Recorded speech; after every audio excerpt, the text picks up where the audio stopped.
2013 is this close to being over, which means two things. One, it's almost time to party. And two, celebrate the high points of women in pop culture in 2013 because I think it's best to close out the year on a positive note. Or better yet, 17 positive notes.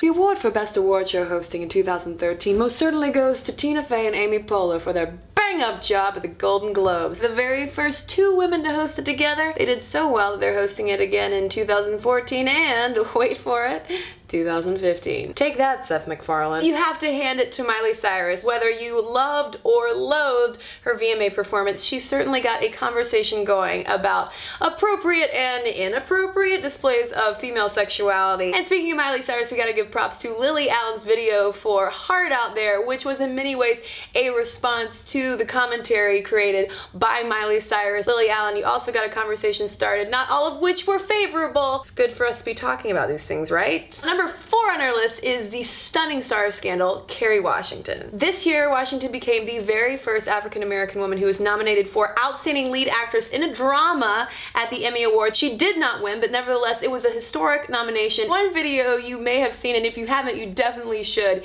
is from Hello Flo, the tampon advertisement that went viral. Because it was a tampon commercial that actually talked about periods in a way that periods happen and used words like vagina. Best quote from this commercial for Hello Flo, which is a tampon subscription service. It's like Santa for your vagina. Even though she is not part of mainstream pop culture, we have to celebrate the accomplishments of Malala Yousafzai, who is a 16-year-old Pakistani girl, an education activist who survived an assassination attempt by the Taliban and this year was shortlisted for the Nobel Peace Prize, among other things, for the work that she is doing, now traveling the world talking about the need for girls' education. But now let's take it back to mainstream pop culture with 2 words.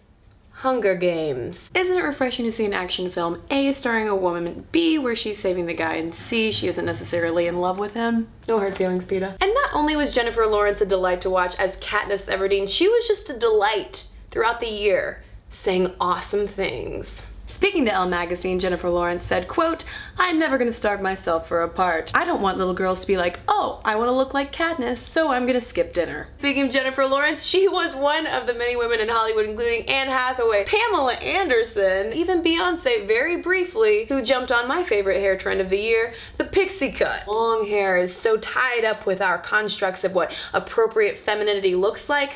I think it is fantastic that the A-list of Hollywood and pop culture was just saying, you know what? I'm just gonna chop it off. Number 10 goes to Kate Middleton's postpartum baby bump. That is a realistic image of women after they have a baby. This just in 2013, Gwen Ifill and Judy Woodruff became the first 2 women in broadcast history to co-anchor a daily news show on PBS NewsHour. For number 12, need I really say more than Orange is the New Black? Oh yeah, we can talk more about Orange is the New Black. For number 13, Laverne Cox, who plays Sophia on the show, the very first female transgender actor to play a female transgender character. On the music scene, the female vocalist that I've been happiest to hear in my earbuds this year has been New Zealand wonderkind Lorde. Not only does her music sound good, what she has to say when she's not singing also sounds good in terms of being a confident young woman who doesn't just want to sell records by selling her body.